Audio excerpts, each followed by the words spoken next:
হাতটাকে ওপরের দিকে তুলতে যায় তখন তারা কিন্তু খুব সহজে ওপরের দিকে তুলতে পারে না।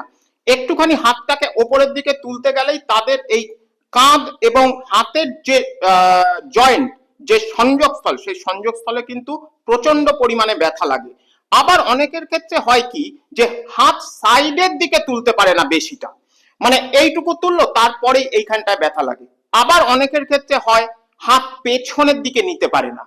ওকে, তো এই যে প্রবলেম, এই প্রবলেম যাতে আপনাদের আস্তে আস্তে আস্তে আস্তে ঠিক হয়ে যায়, তো সেই কারণের জন্য আমি এই ভিডিওতে জাস্ট দুটো এক্সারসাইজ দেখাচ্ছি, এবং এই দুটো এক্সারসাইজ আপনারা সকালবেলায়, সন্ধ্যাবেলায়, রাত্রিবেলায় এই 3 টাইমস মানে করার চেষ্টা করবেন। প্রথম যে এক্সারসাইজ, আপনাদের যে হাতে এই প্রবলেমটা হচ্ছে সেই হাতটাকে প্রথমে নিচের দিকে ঠিক এইভাবে স্ট্রেট করবেন।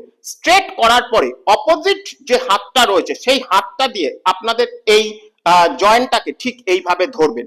এইভাবে ধরার পরে হাতটাকে স্ট্রেট মানে থাকা অবস্থাতে আস্তে আস্তে হাতটাকে ঠিক এইভাবে উপরের দিকে আপনাদের হাতের তালুটা থাকবে 1, আবার আস্তে আস্তে ঠিক 360, 2, আস্তে আস্তে উপরের দিকে 3, আস্তে আস্তে আবার 360। দ্বিতীয় যে এক্সারসাইজটা, আপনাদের যে হাতে প্রবলেম সেই হাতটাকে পেছনের দিকে নেবেন, অপোজিট হাত দিয়ে আপনাদের সেই হাতের রিস্ট ঠিক এইভাবে ধরবেন এবং স্পাইনটাকে স্ট্রেট করবেন এবং এই হাতটাকে নিচের দিকে এইভাবে টানবেন। ওকে, এইভাবে টানার পরে কাঁধ দুটোকে কিন্তু নিচের দিকে আনবেন। ওকে, এইবার আস্তে করে আপনাদের অপোজিট দিকে আপনাদের যে কাঁধ, এই মাথাটাকে আস্তে করে এইভাবে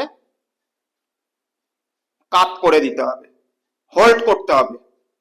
1, 2, 3, 4, 5 এন্ড রিল্যাক্স।